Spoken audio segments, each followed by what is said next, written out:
আসসালামু আলাইকুম ভিউয়ার্স, কেমন আছেন সবাই? আশা করছি সকলেই অনেক ভালো আছেন।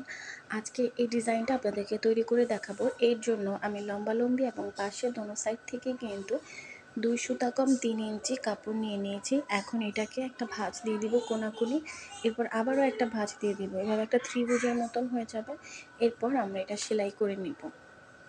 এরকমভাবে আমরা প্রত্যেকটাকে ভাঁজ দিব এবং এভাবে সেলাই করে নিব। এখানে আপনি যতটুকু চওড়া রাখতে চান ততটুকু করে কিন্তু কাপড়টা আপনারা কেটে নিতে পারেন। এরপর আমার মনে হচ্ছিল একটু বড় হয়ে গেছে, জন্য বাড়তি কাপড়গুলো কিন্তু আমি একটু কেটে দিচ্ছি।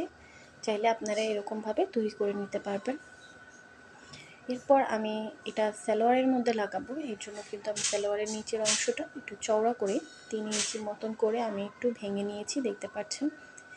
এরপর যেখানে আমার সালোয়ারের যে সেলাইটা, সেখানে উপরে কিন্তু এই যে 3 কোনা করে রেখেছিলাম, এগুলো কিন্তু আমি এভাবে সুন্দর করে রেখে দেব। আর নিচের অংশে যাতে 3 সুতা 2 সুতার মতন জায়গা থাকে, এইরকম করে বাড়তি কাপড় রেখে কিন্তু আমরা এই উপরের যে 3 কোনাগুলো করেছি এগুলো বসিয়ে নেব।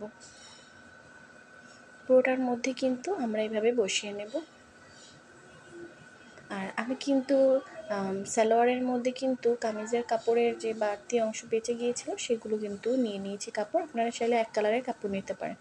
এরপর উপরের অংশের যে কাপড়, সেখান থেকে হালকা একটুখানি ভেঙে উপরের দিকে দিয়ে কিন্তু আমাদের যে বাড়তি অংশগুলো ছিল সেগুলো কিন্তু এভাবে ঢেকে দিব, এভাবে একটা চাপ সেলাইয়ের মাধ্যমে।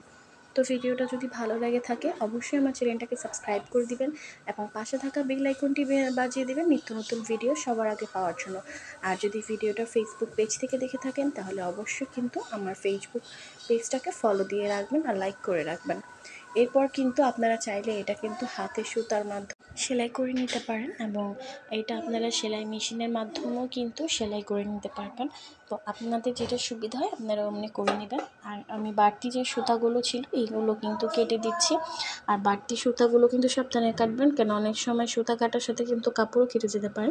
তো ভিডিওটা যদি ভালো লেগে থাকে অবশ্যই ফ্রেন্ডদের মাঝে শেয়ার করে দিবেন আর আমার চ্যানেলের সাথেই থাকবেন। আর এরকম নিত্য নতুন ভিডিও পাওয়ার জন্য কিন্তু অবশ্যই আমার চ্যানেলের সাথে থাকতে হবে। আর আপনাদের যদি কোনো ভিডিও কোনো ডিজাইন থাকে তৈরি করার, তাহলে কিন্তু আমাকে জানাবেন, আমি আপনাদের পছন্দ মতন ডিজাইন তৈরি করে দেবো।